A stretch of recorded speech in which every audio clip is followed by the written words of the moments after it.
സമയം 4 മണി.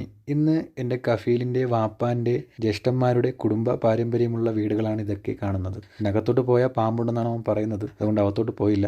പുറത്തുനിന്ന് വീഡിയോ എടുത്തു. ഇതാണ് പഴയ കുടുംബ പാരമ്പര്യമുള്ള വീടുകൾ. കാണുമ്പോൾ തന്നെ നമുക്ക് അറിയാൻ പറ്റുമല്ലോ. ഈ വീടിനേക്കാളും കൂടുതൽ പഴക്കമുള്ള വീട് ഇനിയും ഞാൻ കാണിച്ചു തരാം കേട്ടോ. ഫ്രണ്ടിലോട്ട് പോകണം കുറച്ചും കൂടി. ഇതിൻ്റെ തൊട്ട് പിന്നിലായിട്ട് ഒരു പള്ളിയുണ്ട്, മസ്ജിദ്. ഇവിടെ വന്ന് പരിസരങ്ങളിൽ എല്ലാവരും ഇവിടെ വന്നാണ് നമസ്കരിക്കാറുള്ളത്. ഞാനും ഇവിടെ വന്ന് നമസ്കരിച്ചു.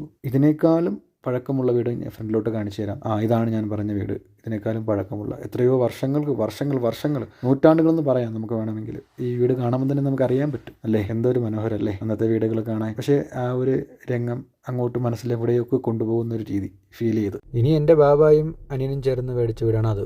ഇവിടെയാണ് പ്രത്യേകം റൂമുകൾ എല്ലാവർക്കും ഉണ്ട്. ഇവിടെയാണ് എല്ലാവരും ഒരുമിച്ച് താമസിക്കുന്നത്. ഇപ്പോൾ വെള്ളം വിളിച്ചു വരുത്തി ഇനി കുടിവെള്ളം എല്ലാ ബോട്ടിലുമാക്കി എല്ലാ റൂമുകളിലും കൊണ്ടെത്തിക്കണം. ഇന്നത്തെ ചെറിയ പണി ഇതാണ്. അടുത്ത വീഡിയോയുമായി പിന്നെ കാണാം. മസറയിൽ പോവാൻ ടൈമായി. Okay, by.